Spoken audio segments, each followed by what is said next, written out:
Local 4 News starts now with a forewarned weather alert. A lot of rain expected in southeast Michigan over the next several hours, and that comes with a chance of severe storms with it. And you may need to crank the windshield wipers up to their highest setting if you're driving tonight. Kim Adams keeping a close eye on Exact Track 4D radar for us. Kim. Yeah, especially if you're driving between 8 and 10 o'clock tonight. That's when the heaviest rain is going to come. But we're getting some pockets of some pretty heavy rainfall right now. Just outside Adrian, there's one cell we're watching. We don't have any warnings right now, but we are under a flood watch until 4 a.m. But as we zoom in a bit closer here on Wayne County, we've had a couple pockets of heavy rain moving off to the east. So if you live in Lincoln Park and Southgate, you're getting it right now. River Rouge just in the next couple of minutes. Flat Rock 604, also Wyandotte and Riverview here in about the next 4 minutes. I mentioned that we are under a flood watch. I wanted to go over the difference between a flood watch and a flood warning. A flood watch means to just do just that, just to watch out. Conditions are favorable, so be prepared. That's where we are right now. We could be under a warning, though, later on tonight, and it's a flash flood warning, which means the water comes up very quickly, so you need to take action immediately. It only takes 6 inches of water to sweep you off your feet and about a foot of water to sweep away a car or an SUV. So low-lying areas, rivers, you probably know places around your home that tend to flood. Those places you will want to avoid tonight. Tomorrow morning, by the morning commute, it does look like this rain will be done. But over the next 6 hours, we do have that chance, not just for heavy rain, but now we've introduced the chance for strong thunderstorms as well. So I'll talk about that and track those in the forecast. All right, Kim. Other news tonight. Stellantis solution to an odor problem on the east side. Does it pass the smell test? The automaker recently assured people living near the Detroit Assembly Complex that new technology was in place to prevent the smell they've been complaining about for years. Well, we gave it a couple of weeks to take effect before sending Sean Lay back to that neighborhood. Sean, what are people there saying, and what did your nose tell you, more importantly? That's the most important thing. Yes, people were saying they had high hopes that this mitigation, the getting rid of the fumes, would work. And maybe it will work down the line. But again, it's been in operation for a couple of weeks. We were there. We've been there a lot. And today, with this new equipment in place, the fumes were stronger than we have ever experienced. What do you smell right now? Do you smell anything right now? I smell paint right now, and my eyes are burning. Even when I don't smell paint, a lot of times my eyes bother me and I have a little something going on in my throat. Today is supposed to be a day when Robert Shoby's eyes do not burn. He should not be detecting a sharp odor that state environmental officials say is coming from Shoby's neighbor, the Stellantis Detroit Assembly Complex Mac plant. For the last few years, neighbors behind the plant have been complaining of the heavy odor of paint hurting their eyes, hurting their lungs.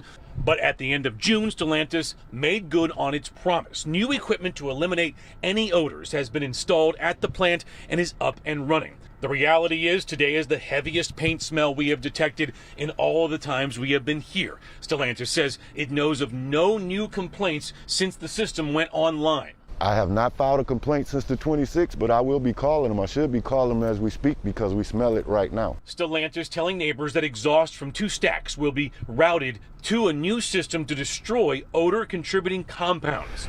Something has to be done over here now. We can't continue to keep smelling this and wait on the next Band-Aid. Next Band-Aid indeed. So we checked with Stellantis. They had not gotten any new complaints. They point out to us they still have that hotline at the plant for neighbors to call if they experience these fumes. They're more than welcome to call and report. Stellantis encouraged us to check with the state Eagle environmental officials. We did, and this morning they did not have any complaints, but they did after we were there. Probably Mr. Shoby did call in a complaint, and the state tonight said, frankly, they're disappointed that the fumes are continuing. Was it a one-time deal? We'll have to wait and see, and the neighbors certainly are hopeful that this will work. Back to you. How incredibly frustrating for those people that live nearby. Sean, True. we appreciate your report today. No ceremonial handshakes between the UAW and the Big Three CEOs today. This time around, the only certainty seems to be the union being primed and ready to pull back benefits it lost during the bankruptcies.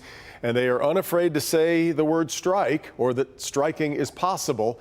Our business editor Rod Maloney live tonight at the Wayne Assembly Plant with a look at where the leverage may lie here. Rod. Well, you know, Sean Fain has been for the last hour dodging raindrops and shaking hands over here at the Michigan Assembly Plant. They're passing out these signs. basically trying to rally the troops for a possible strike here. Fain says it's really up to the companies, but he said he won't be doing any handshakes with any executives until there's a signed, sealed, delivered contract. The day started early, before 6 a.m. for UAW President Shawn Fain, visiting Stellantis workers at the Sterling Heights Assembly plant, and then moving over to GM's Plant Zero in Hamtramck this afternoon. We're not asking for pie in the sky. We're not asking to be millionaires. We're asking to have a living wage where they can afford to feed their families. They can afford shelter. They can afford vehicles. So it's going to be up to companies on what we have to do. But if they're not going to come to the table and take care of their family, then we have to do what we have to do. It's a long list of demands the UAW brings to the bargaining table: ending tiered wages, ending temporary workers, and most importantly, getting cost of living adjustments. Wayne State University auto analyst Dr. Mark Masters tells Local 4 it's early and enthusiasm to strike is high.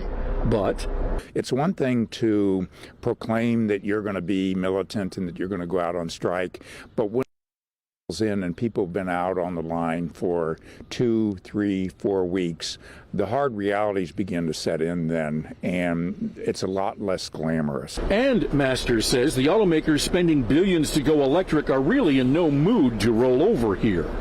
They could lock out employees. They could, do what they could to try and draw down their inventories. They're in a stronger position, usually speaking, when it comes to a strike than the employees are. Now, here's one of the things that Merrick Masters told me today. He's concerned about the thought that there isn't going to be the traditional strike target. In other words, they get a contract with one main automaker, then use that as a pattern for the other two. He says they may just start talking with all three of them and may or may not pick a strike target.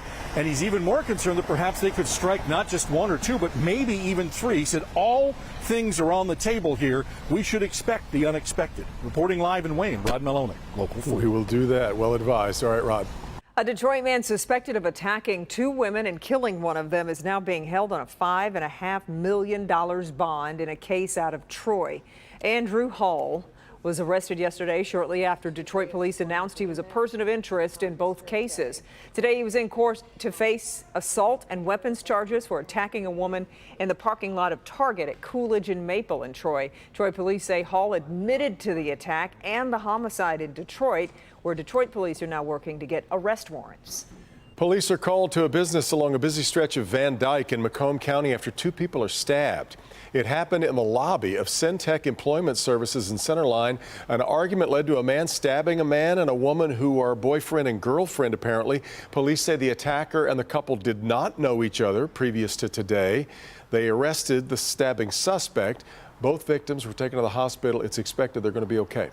A new report says Larry Nassar provoked another inmate into stabbing him inside a Florida prison. According to the Associated Press, Nassar was watching Wimbledon on TV and made a lewd comment to a fellow inmate who later stabbed him multiple times. That inmate has been identified as Shane McMillan, who has a record of attacking prison guards and stabbing other inmates. Nassar is hospitalized in stable condition. DTE is promising to speed up its clean energy efforts at lower cost in a new 20-year plan. The settlement agreement is a compromise with the Attorney General and 20 other Michigan stakeholders on the so-called Clean Vision Plan the utility proposed last November. It includes a goal of cutting 85% of carbon emissions by 2032, so that would be 3 years earlier than was originally announced. Company's goal of net zero emissions by 2050 remains unchanged. But DTE will end its use of coal entirely by 2032 rather than 2035. For some perspective, DTE's coal use was 77% as recently as 2005. The coal-fired plant in Monroe is going to be retired in 2032. And the Bell River plant will be repurposed to run on natural gas. The utility also promising $2.5 billion in future cost reductions to customers. That, however, does not mean your bill is going down. It just means less of the company's costs from things like repurposing Bell River will be passed on to you. And finally, DTE putting an additional $110 million toward programs that help its lower income customers. All right, we're just a couple of days from a big moment for a local youth band from Detroit. They are heading to Chicago for a Midwest battle of the bands, but it is about more than the music. Pamela Osborne live on the city's east side. It sounds like the rehearsals are underway.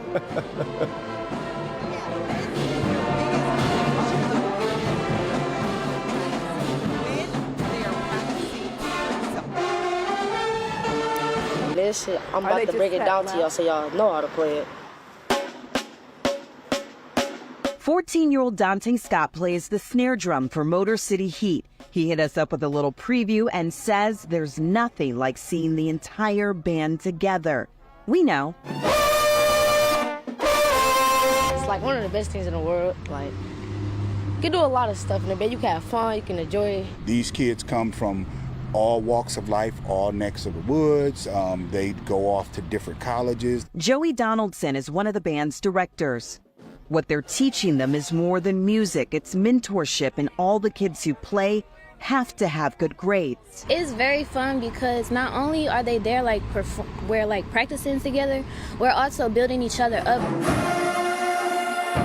They're upping their practices as they prepare for the Chicago kids they'll battle it out against this Saturday.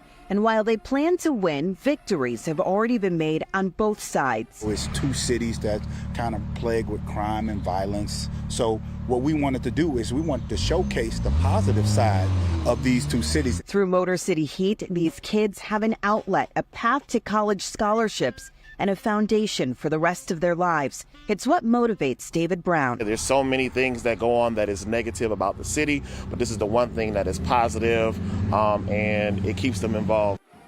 And I'm sorry if you missed me on the first end of that. I was busy jamming out with the band here. Of course I was. So they are getting ready to go to Chicago. I mentioned they are practicing to win this whole thing, and they have raised most of the money to make their way there, to take most of the band with them. But if you'd like to help them make the rest of their way there, we'll put all the information on our website. I'll send it back to you. Trying to compete with some pretty good volume there in the back. All right, Pamela.